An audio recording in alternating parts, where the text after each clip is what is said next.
তো শালা, মনের সুখে একটু ঘুমোবো তারও উপায় নেই।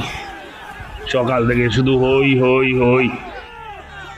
একটা হইচইয়ের শব্দে 8টা নাগাদ ঘুমটা ভেঙে গেল গণেশের। বিরক্তিতে মুখ বিকৃত করে উঠে বসলো খাটের ওপর। কাল রাতে পালা শেষ হতে 2টো বেজেছে। তারপর মেকআপ তুলে শুতে শুতে প্রায় ভোর। পালা থাকলে বেলা 10টার আগে ওঠে না গণেশ, কাজেই অসময়ে ঘুম ভেঙে যাওয়ায় মুখে কয়েকটা কাঁচা খিস্তি এলো তার। খিস্তি দিয়ে মন ঠান্ডা হলে দেখতে গেল হইচইটা কিসে।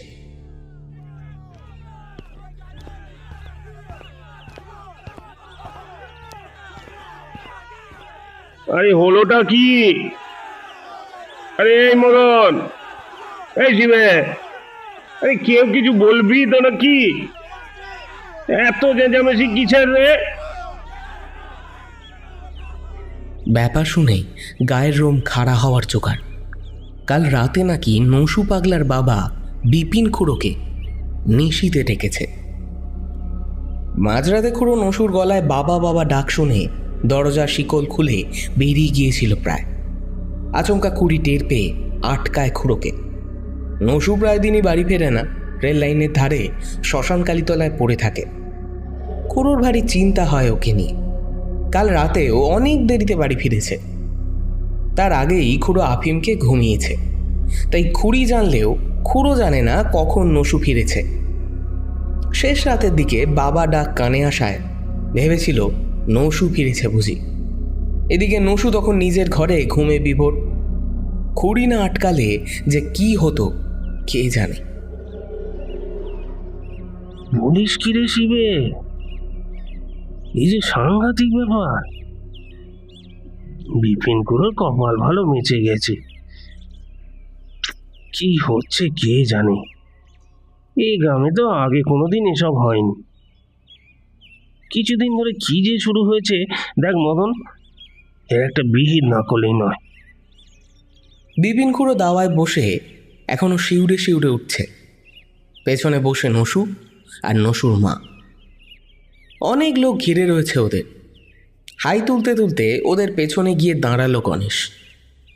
নানান ধরনের কথাবার্তার মাঝে গলা তুলল সে। তো হ্যাঁ রে নসু, তুই তো তন্ত্র সাধনা করিস, তো বাঘের ঘরেই ঘোগের বাসা। থামো তখন সাদা বাবা, কি শুনতে কি শুনেছে তার ঠিক নেই। এমনিতে তো কানে কম শোনে। আর আমার সাধনা নিয়ে কিছু বলবে না কিন্তু। গণেশ দাঁত বের করে হাসল, তারপর পেছন চুলকাতে চুলকাতে বলল, দিন দিন চেহারাটা যা বানাচ্ছিস, তন্ত্র তো যন্ত্র পাল্টে দিল না তোরে? একটু মেইলি চেহারার নসুকে গণেশের কাছে অপ্রস্তুত হতে দেখে গ্রামের লোকেরা ভারী আমোদ পেল। মুখ লাল করে দুমদাম পা ফেলে বেরিয়ে গেল নসু। নসুর যাওয়ার পথের দিকে কিছুক্ষণ চেয়ে থেকে আবার মুখ খুলল গণেশ। গ্রামের লোকেদের উদ্দেশ্য করে বলল, এই তো বড় চিন্তার কথা হলো।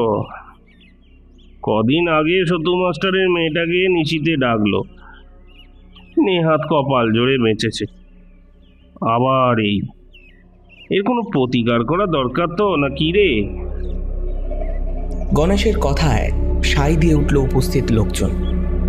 কয়েকদিন আগে গ্রামের স্কুলের সতু মাস্টারের মেয়ে খেন্তি রাতের বেলা ওর নাম ধরে ডাক শুনে বেরিয়ে গিয়েছিল ঘর থেকে। ওর বুড়ি ঠাকুমা রাতে পেচ্ছাপ পেলে দাওয়ার কোণে রাখা মাটির হাঁড়িতে করত। বেরোবার সময় খেন্তির পায়ে লেগে হাঁড়ি উল্টে ওর গায়ে ময়লা জল লেগে যায়।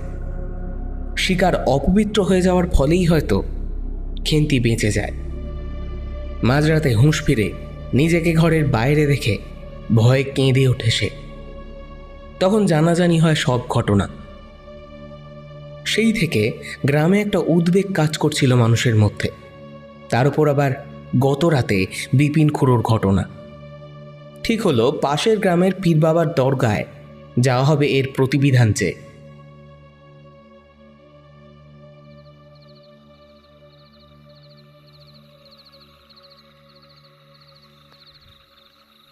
বাইরে ঝেঁঝির ডাক শুনতে শুনতে ঘুমে চোখ জড়িয়ে আসছে ঝর্ণার। সারাদিনের কাজকর্ম সেরে রাতের বেলায় গা ধুয়ে এসে বসলেই শরীরটা ছেড়ে দেয়। বয়স তো বেড়েছে, নয় নয় করেও 2-10 হলো। দুর্গাপুজোর সপ্তমীতে জন্ম ঝর্ণার। বাবা তাই ওকে দুর্গামা বলেই ডাকত। মা বলতো, মেয়ে আমার বড় ভাগ্যমানী। একটা দীর্ঘশ্বাস ফেলে ঝর্ণা। বাবা মা ভাগ্যিস বেঁচে নেই, তাই তাদের ভাগ্যমানী মেয়ের এমন ভাগ্য দেখে যেতে হলো না। বিয়ের পর ঝর্ণার বর মৃণাল তাকে সুখেই রেখেছিল। গ্রামের বৌঝিয়েদের ঈর্ষার কারণ ছিল তাদের ভাব ভালোবাসা। 16 বছর বয়সে বিয়ে হয়েছে ঝর্ণার। এত বছরের সংসারে একদিনের তরেও মতের অমিল হয়নি তাদের। মাঝে একমাত্র মেয়েকে বড় করা, ভালো বিয়ে দেওয়া, এই পর্যন্ত ঝর্ণা একটু ব্যস্ত ছিল। আবার গত 5 বছর ধরে মৃণাল ছাড়া তার জীবনে আর কিচ্ছু নেই। মেয়ের বিয়ে হয়েছে ভালো ঘরে, ভালো বরে। তবে তারা গরিব বাবা মায়ের ঘরে তাদের বৌমাকে পাঠায় না। তা হোক, মেয়ে তো ভালো আছে, তাতেই ঝর্ণার মৃণাল খুশি। সবই ঠিকই চলছিল, কিন্তু কি যে হলো, 3 বছর আগে হঠাৎ মৃণাল ঘরের মধ্যেই পড়ে গেল, পড়েই অজ্ঞান। তারপর ডাক্তার, হাসপাতাল, ব্রেন স্ট্রোক না কি যেন বলল ডাক্তার। সেই যে পড়ল লোকটা, সেই থেকে বিছানা সই হয়েই রইল। মুখে কথাটি নেই, না নরণ না চরণ, জড় পদার্থের মতো পড়ে আছে শুধু। পেচ্ছাপ পায়খানা নিঃসারে হয়ে যায়। ভাত তরকারি লেই করে চামচ দিয়ে মুখে দিলে কোনো মতে গিলতে পারে। শুধু বড় বড় চোখ দুটো ঘুরে ফিরে ঝর্ণাকে দেখে। আধো তন্দ্রায় আকাশ পাতাল ভাবছিল ঝর্ণা। হঠাৎ টিনের চালে দমাস করে একটা শব্দ হতেই চটকা ভেঙে গেল। উফ, আবার একটা ডাব পড়ল। এবছর আর একটাও নারকেল পাওয়া যাবে না মনে হচ্ছে। প্রতি বছর শীতে গ্রামের লোকের কাছে নারকেল বিক্রি করে বেশ 2 পয়সা হয় ঝর্ণার। এবার এত ডাব পড়ে যাচ্ছে, কি জানি কি হবে। কোনো মতে নিজের শরীরটাকে টেনে তোলে সে। ডাবটা এখনই না নিয়ে এলে পাড়ার ডেঁপো ছোঁড়াগুলো রাতের বেলা নিয়ে পালাবে। যদিও গ্রামে ডাবের তেমন চাহিদা নেই, বিক্রি করলে কেউ নেবে না, অথচ চুরি করতে ছাড়বে না। উঠে দাঁড়িয়ে খাটের দিকে নজর গেল ঝর্ণার। মৃণাল ঘুমোচ্ছে, মুখটা হাঁ হয়ে আছে তার। আর সেই হাঁ মুখ থেকে লালা গড়িয়ে এসেছে গাল বেয়ে কানের দিকে। পরনের শাড়ির আঁচলটা দিয়ে মৃণালের গলাটা মোছাতে মোছাতে চোখে জল এলো ঝর্ণার। নিজের চোখের জলও মুছে নিল আঁচল দিয়ে। তারপর দরজার শিকল নামিয়ে বাইরে পা বাড়ালো।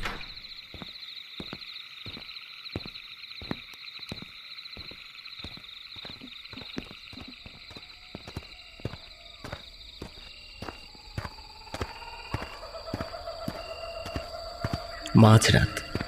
হনহন করে গ্রামের রাস্তা দিয়ে হেঁটে চলেছে এক ব্যক্তি। তার নগ্ন শরীরে উত্তরে হাওয়া মাঝে মাঝে কাঁপুনি ধরিয়ে দিয়ে যাচ্ছে। বিড়বিড় করে নিজের মনে কি যেন বলে চলেছে সে। 2 হাতে কিছু একটা আঁকড়ে ধরে প্রায় ছুটে চলেছে সে। বেশ কিছুটা যাওয়ার পর সে থমকে দাঁড়ায় একটা বাড়ির সামনে। এতক্ষণ ধরে যা বলছিল সেটাই একটু উচ্চ স্বরে বলতে বলতে এগিয়ে গেল সে। তারপর আস্তে আস্তে দাওয়ায় উঠে মিহি গলায় ডাকলো, গণেশ, গণেশ। কয়েক মুহূর্তে নীরবতা। তারপর খুলে গেল ঘরের দরজা। বেরিয়ে এলো গণেশ। ঘুমের মধ্যে হাঁটছে যেন। গণেশ বেরিয়ে আসার সঙ্গে সঙ্গে সেই ব্যক্তি হাঁটা শুরু করল। মন্ত্রমুগ্ধের মতো গণেশ এগিয়ে চলল তার পিছন পিছন। গ্রাম ছেড়ে একটু এগিয়েই রেল লাইন, তার পাশেই শ্মশানকালীর মন্দির। তার কাছাকাছি এসে টলতে থাকা গণেশের সামনে গিয়ে কিছু দুর্বোধ্য মন্ত্র পড়তে পড়তে হাতে ধরা বস্তুটি বাড়িয়ে ধরল সে। বস্তুটি একটা ডাব ছাড়া আর কিছুই না। গণেশ মাটিতে পড়ে যেতেই হাতের ডাবটার ওপর দিকে ঢাকনাটা চেপে দিল নসু। নে, এবার দেখ, নসুর পেছনে লাগা। আজ নয়, অনেক দিন থেকে তুই আমার পেছনে লেগে আছিস। লোকের কাছে নসুকে নিয়ে ঠাট্টাই আর কি করে মজা পেত গণেশ। গ্রামে নসু পাগলা নামটা চালু করার পেছনেও গণেশ। যাত্রাপালার নায়কের রোল করে ধরাকে সরা জ্ঞান করত। একদিন মুখে বিচিত্র মেকআপ করে রাতের বেলা নসুর ঘাড়ে ঝাঁপ দিয়ে পড়েছিল গণেশ। সেদিন নসু মরেই যেত ভয়। শ্মশানকালীতলায় রাতে তান্ত্রিকরা আসে। ওদের পুজোর জোগাড়ে সাহায্য করলে দুছিলিম গাঁজা জোটে নসুর। তাই নিয়ে কম ব্যঙ্গ করেনি গণেশ। তার উপর প্রায়ই সবার সামনে অপমান। নসু তান্ত্রিক বাবার কাছে আর্জি জানিয়েছিল, বাবা, পায়ে পড়ি, একটা উপকার করুন, খুব দরকার বাবা। আপনি না দেখলে আমাকে আর কে দেখবে বলুন তো?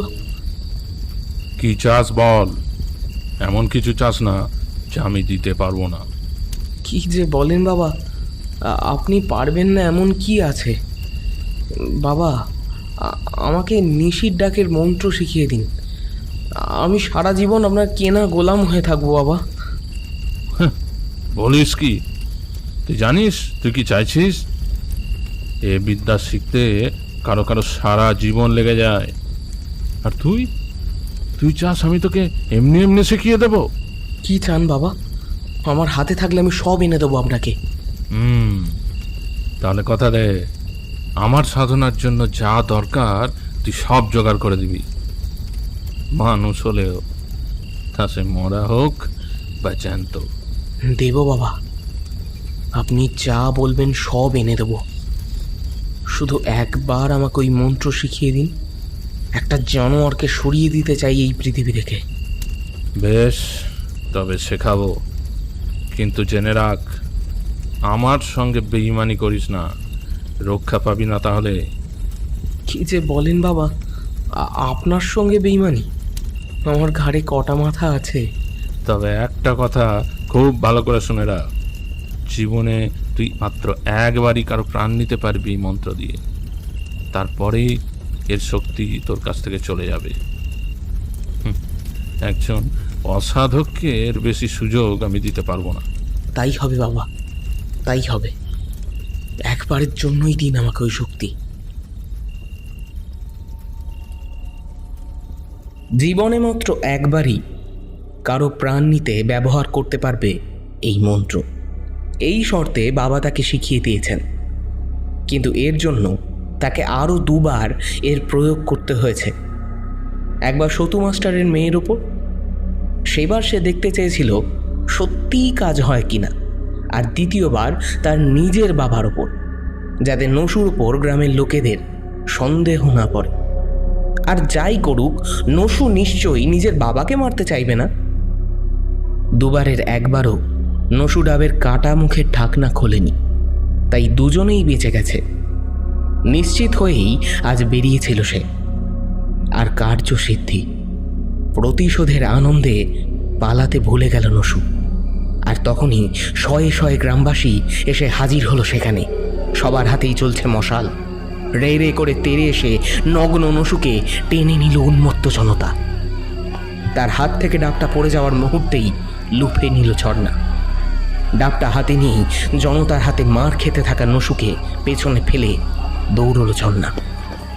আজ ডাব আনতে গিয়ে নসুকে দেখে ফেলেছিল সে। প্রথমে ভেবেছিল ডাব চুরি করতে এসেছে নসু, তারপর অন্ধকারে নগ্ন নসুকে দেখে চটকা খেয়েছিল সে। ছোটবেলায় মায়ের মুখে শোনা নিশির গল্প মনে পড়ে গিয়েছিল। নিশি কোনো প্রেতাত্মা নয়, আসলে তন্ত্র জানা মানুষ। একটা ডাবের মুখ কেটে সেই কাটা অংশ দিয়ে ডাবের মুখটা চেপে দিয়ে কোনো মানুষের নাম ধরে ডাকে নিশি। সেই লোকটা একবার ডাকে সাড়া দিয়ে ঘর থেকে বেরিয়ে এলে মন্ত্র পড়ে তার আত্মাকে ওই ডাবের মধ্যে ভরে মুখটা আটকে দেয় সে। তাতে লোকটির আত্মা সারা জীবনের মতো বাঁধা পড়ে যায় ওই ডাবের ভেতর। লোকটি মারা গেলেও তার আত্মাকে নিজের চাকর বানিয়ে রাখতে পারে নিশিরূপী তান্ত্রিক। আবার ওই ডাবের জল কোনো মুমূর্ষুকে খাইয়ে দিলে সে নতুন জীবন ফিরে পায়। তবে সবই করতে হয় নগ্ন দেহে। নসুকে দেখে এই সব মনে পড়ে গিয়েছিল ঝর্ণার। নসুর পিছু নিয়েছিল সে, সব দেখেছিল লুকিয়ে লুকিয়ে। মনের মধ্যে নতুন করে আশা বাসা বেঁধেছিল। তারপর দৌড়ে গিয়ে গ্রামবাসীদের জড়ো করা তো সামান্য ব্যাপার। 2 হাতে ডাবটা আঁকড়ে ধরে ছুটছিল ঝর্ণা। এখনই যে মৃণালের কাছে পৌঁছতে হবে তাকে।